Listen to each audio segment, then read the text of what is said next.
I'm coming to you today on the feast of the Nativity, the birth of our Blessed Virgin Mary, which is a reminder to us that God is always working for our salvation and the salvation of the world.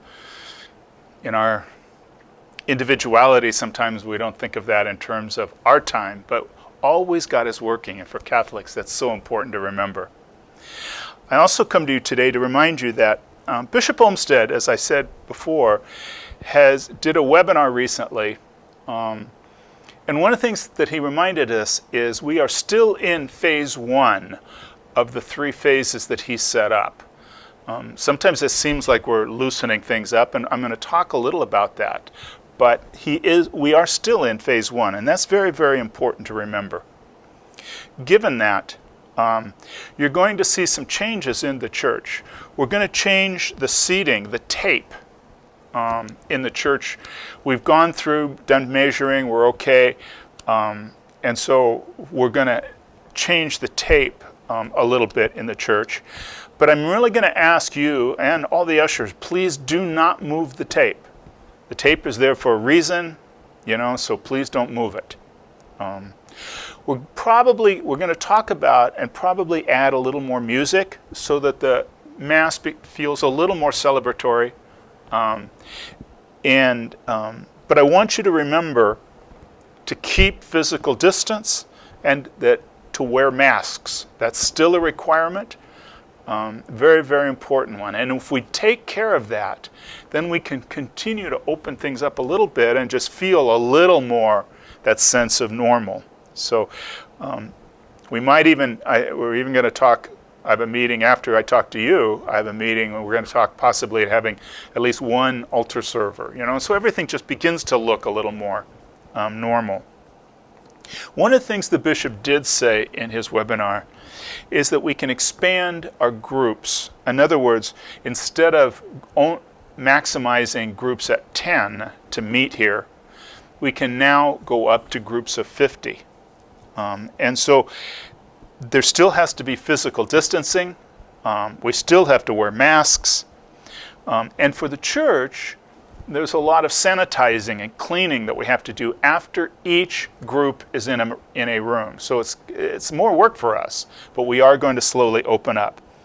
We're asking groups too to continue to think about virtual meeting, even if you meet here, because not all members may be able to come. So we really want you to be inclusive, as we always try to be. As we've already announced, religious education classes are beginning pretty soon, and youth groups are beginning pretty soon. And so those are the first groups that we're allowing into our rooms over in the new hall. Keeping the number down, keeping all of the rules, and sanitizing, as I've said, after every group is in there. For the other groups in our parish, we will begin to slowly allow you to meet. Please understand that's not going to be immediate. With Labor Day having happened, I want to watch and see what happens in terms of the virus spread. The last thing I want to do is begin to open things up and then have to close them back down. That would be horrible. And so we're going to go slow. We've come up with a schedule. Ryan Ayala, our Director of Marriage and Family Life, has worked with the heads of organizations, and we're beginning to come up with a schedule, and we'll be announcing that to the heads of organizations shortly, and then they can begin advertising to their groups. We will allow some meeting. Remember, as I said, we have to sanitize, clean after every meeting in a room. Just so you know, as a diocese or as a parish, we have purchased electrostatic spray equipment that's effective on 99.9% of surface germ elimination. So we will be using that throughout the week at different times, but of course that takes work on our part. The disinfectant is effective for 48 hours, so that helps us. But it's really important to know that. We also have a cleaning company that comes in 4 days a week at night and cleans, and so there's a lot of cleaning and sanitizing that is going on, both in the church, in the hall, and here in our offices. Finally, let me say that we, months ago, it seems like a long time ago, we announced that we are beginning the process of building a rectory here. That it's kind of crazy to be paying rent and getting nothing out of it. So we will be building a rectory.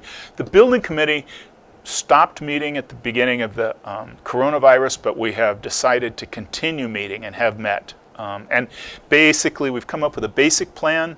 So we're moving now into specific plan and beginning to go to the city for permits and things like that. So the one thing I did want to say to you is that if there are any contractors who have diocesan approval already, and you're interested in being part of the program, go ahead and contact Mike Huseman, our Director of Parish Administration.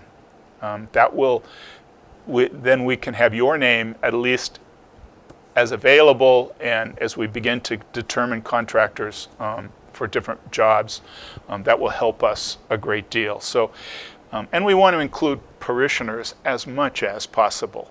So we want to be very transparent. So we're not going to do RFPs out totally, at least not right now. But we want parishioners to have that chance first of all, and be fully transparent.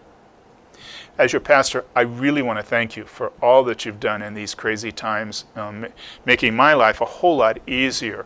You have been very good about masks. You've been very good about social distancing. And in another subject, you've been very good about keeping your tithing going too, so that we haven't had a huge problem with finances yet.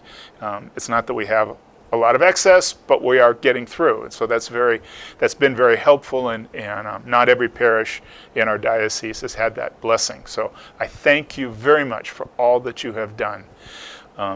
We'll continue to be communicating with you as much as we can as things change. But this is what I had to report to you now, and I wanted to get that to you because you're going to begin to see some of those changes almost immediately. Thank you very much. God bless you all.